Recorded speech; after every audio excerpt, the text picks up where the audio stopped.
Life of Robert Downey Jr., June 23, 1996. Malibu, California. The Pacific Coast Highway is bathed in the golden, dying light of summer evening, but inside a black Porsche 911, the world is rapidly fading into a dark, chemical blur. The car is weaving erratically, cutting through the asphalt ribbons at speeds that suggest a driver with a death wish. When the red and blue lights of a California Highway Patrol cruiser flash in the rearview mirror, the driver doesn't immediately pull over. There is a delay, a hesitation born of a mind moving through molasses. When the car finally screeches to a halt and the window rolls down, the officer isn't greeting a common criminal. He is staring into the gaunt, hollowed eyes of the most promising actor of his generation. Robert Downey Jr. is 31 years old, fresh off an Academy Award nomination for his uncanny portrayal of Charlie Chaplin, and he is completely, devastatingly untethered from reality.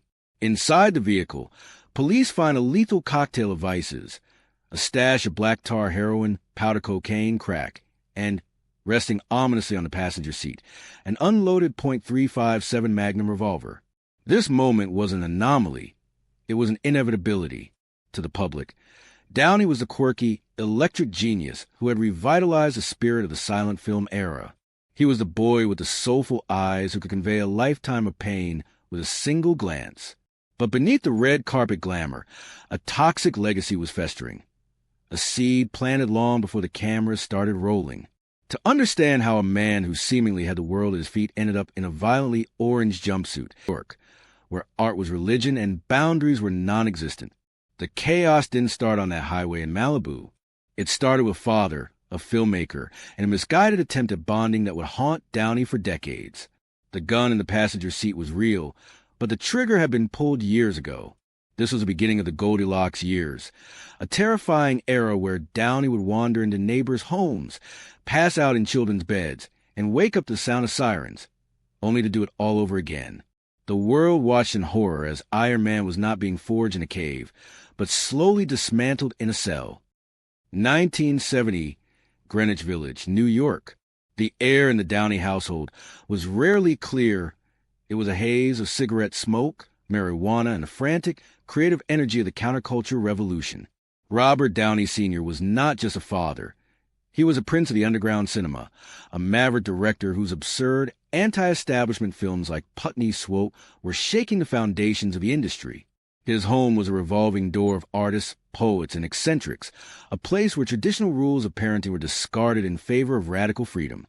In this bohemian crucible, Robert Downey Jr. was more a prop or a peer than a protected child. He made his acting debut at just 5 years old in his father's film pound, playing a sickly puppy and delivering a line that, in hindsight, feels chillingly prophetic. Have any hair on your balls?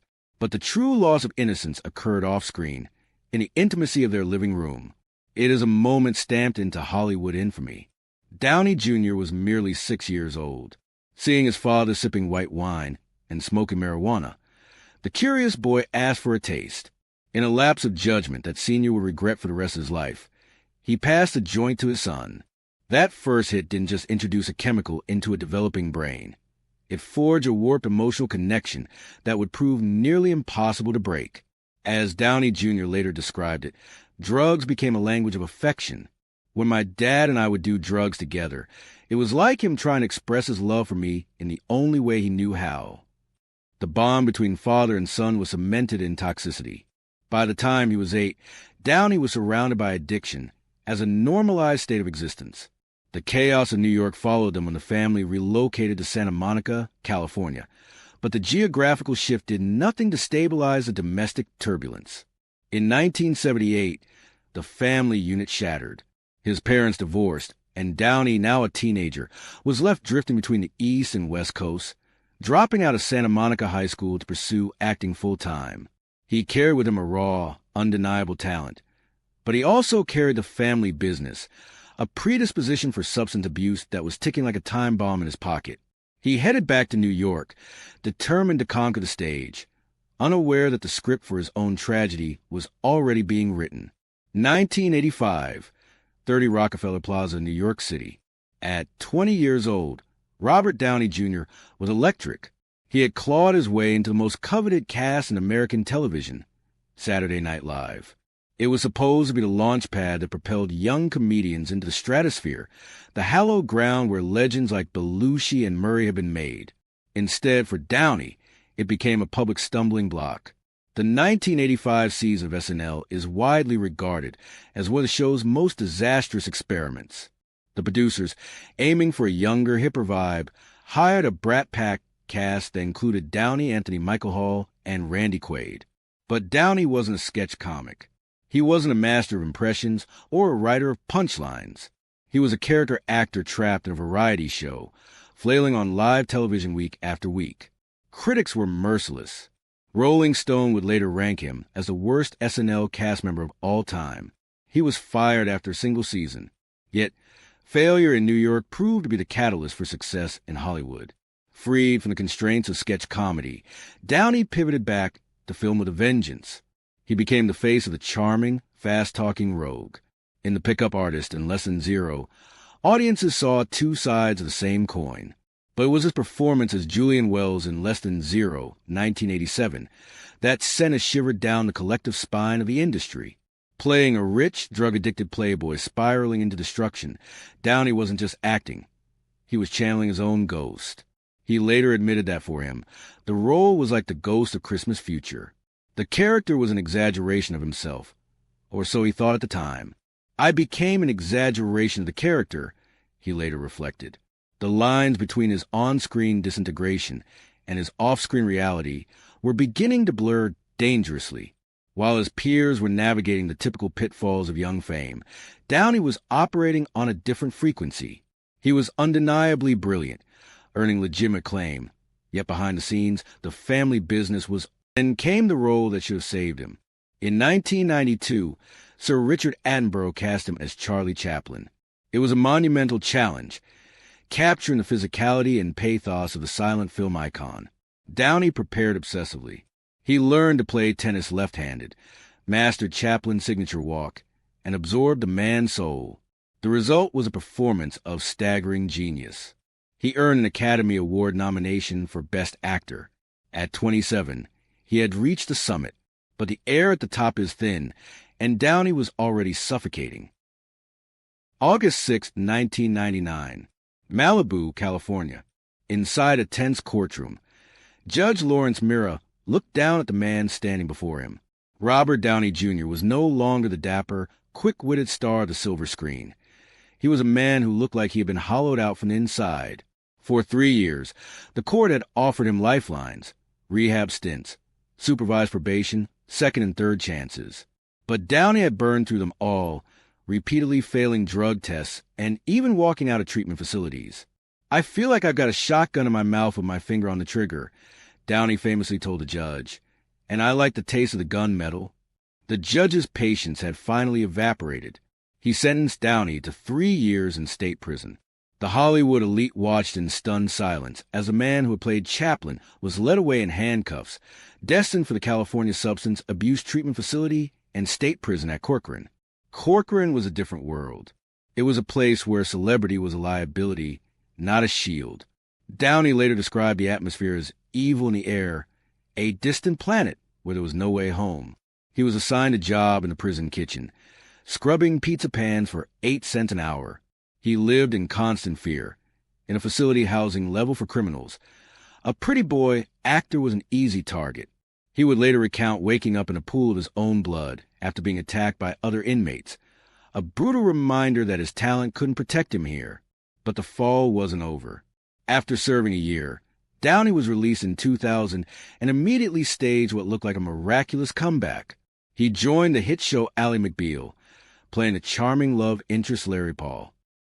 The demon wasn't dead, it was just resting. On a Thanksgiving break in 2000, police raided his room at a Palm Springs hotel and found him surrounded by cocaine and Valium. Months later, he was found wandering barefoot through Culver City, high and aimless. The producers of Ally McBeal had no choice. They fired him, and the industry finally turned its back. At 36, Robert Downey Jr. wasn't just a troubled actor. He was considered a lost cause, a tragedy in motion, and a man who was almost certain to die before he ever saw a comeback. July 4th, 2003. Malibu, California. On a day synonymous with independence, Robert Downey Jr. stood at the edge of the Pacific Ocean with a decision to make. In his car sat a bag of Burger King. Specifically, a disgusting cheeseburger that he later claimed was so devoid of flavor it triggered a moment of profound clarity. He looked at the drugs in his possession, then at the vast, uncaring ocean. In a final, unceremonious act of defiance against his own shadow, he threw his entire stash into the waves. He was 38 years old, unemployed, and deemed uninsurable by every major bond company in Hollywood. But this time, something was different. He had met Susan Levin, a producer on the film Gothica, who offered him an ultimatum: her or the drugs. For the first time, Downey chose a person over a habit. The 2006 Marvel Studios. Across town, a fledgling studio was betting its entire future on a B-list superhero named Iron Man. Director Jon Favreau had a radical idea for the lead. Robert Downey Jr., the Marvel board, were horrified. They saw liability. Favreau saw a mirror image. The best and worst moments of Robert's life have been in the public eye, Favreau argued. He is Tony Stark. Downey's screen test was a revelation. He didn't just play the billionaire. He inhabited the soul of a man seeking redemption for a life of wreckage. When Iron Man premiered in 2008, it didn't just launch a franchise. It fundamentally altered the course of cinematic history. The man who had once scrubbed pizza pans for 8 cents an hour became the highest-paid actor in the world. He became the face of a global phenomenon, the godfather of the Marvel Cinematic Universe. But the ultimate validation came years later. In 2024, standing on the stage of the Dolby Theater, Robert Downey Jr. held an Academy Award for his role in Oppenheimer. He looked out at the audience, not as a cautionary tale, but as a legend.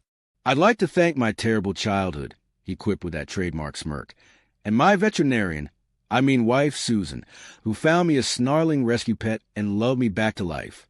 The man who once liked the taste of the gunmetal had finally found the strength to put the weapon down.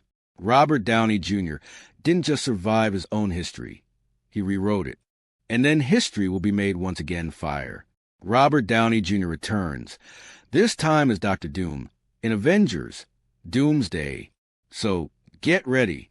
Support the video, like, share, and subscribe. Show some love to the channel Red Heart. See you in the next video.